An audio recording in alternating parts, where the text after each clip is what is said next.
kung may iPhone ka, most likely marami ka nang nakolektang box. Tama ba? Kasi ang nangyayari, kung 3 iPhone ka na, 3 box andyan pa rin sa'yo, hindi mo pa rin tinatapon.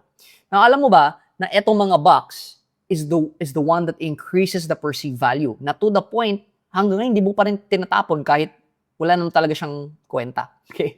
So, ngayon, how can you apply this to your business? Alam mo ba na I have a lot of friends. Let's say I have a friend na who's selling a flower. Alam mo, may binibenta siyang flower, isang flower lang binibenta niya. And this flower is not like an original flower. It's like artificial flower. During Valentine's, he was able to sell that flower for 50 pesos each. During the next Valentine's, that same flower, nabibenta niya na for 500 pesos. Now, alam mo ano yung difference? Box. Yung isa, walang box. Yung isa, may box. At alam mo ba, yung box, mas mahal pa kaysa sa mismong flower. And I'm sure you have tried this and experienced this. Yung perfume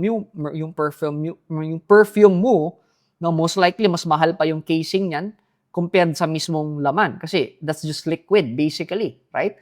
Yung toothpaste mo, mas mahal pa yung lalagyan niya rather than the mismong toothpaste. Yung Coke, mas mahal pa yung can rather than the liquid in itself.